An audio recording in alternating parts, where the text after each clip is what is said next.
Bonjour à tous. Alors aujourd'hui, on vous emmène au musée de Marimont. Évidemment, vous connaissez l'émission, on ne va pas vous faire visiter ce que vous pouvez voir tout seul. Non, aujourd'hui, on vous emmène dans les réserves. On va voir comment tout ça est organisé et peut-être découvrir des trésors. Vous me suivez ?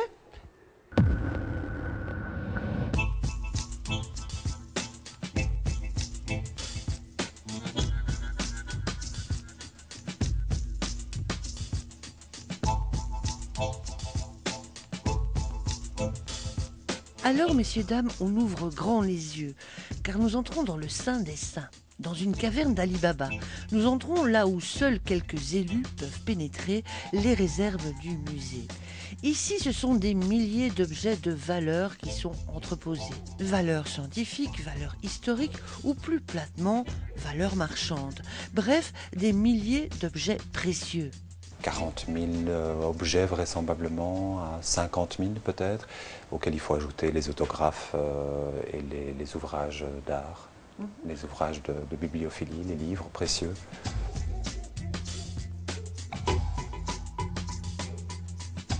Depuis peu, le musée de Marimont a entrepris un travail titanesque, l'aménagement et la réorganisation des réserves.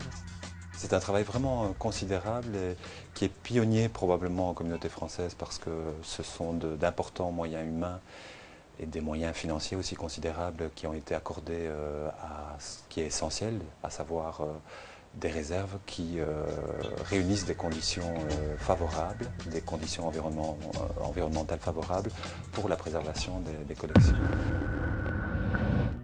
La phase actuelle et obligatoire dans l'aménagement des réserves est ce qu'on appelle en muséographie le chantier de collection. Maintenant, on prend tout le problème du rangement à la base, on dépoussière, on vérifie les numéros d'inventaire, on mesure, on photographie et il y a l'opération aussi du calage au sein de ce compactus qui est une opération délicate où chaque objet dorénavant va avoir sa place. Et ça, c'est un grand changement. Maintenant, tel objet, on ne peut plus le prendre et après le ranger n'importe où. Il doit revenir à son emplacement et cet emplacement est indiqué dans la base de données, dans l'inventaire informatisé.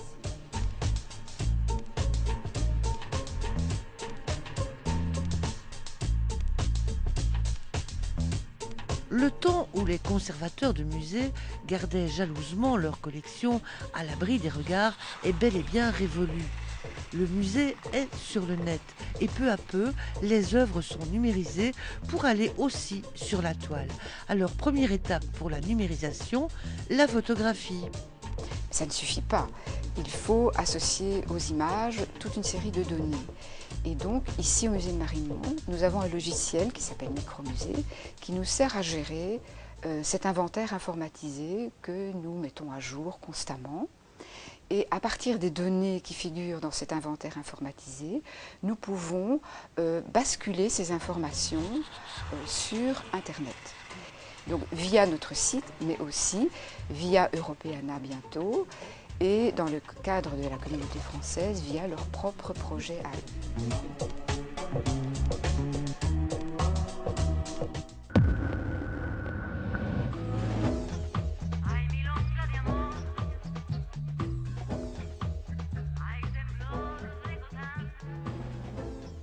Évidemment, on ne peut quitter cette caverne d'Ali Baba sans parler sécurité.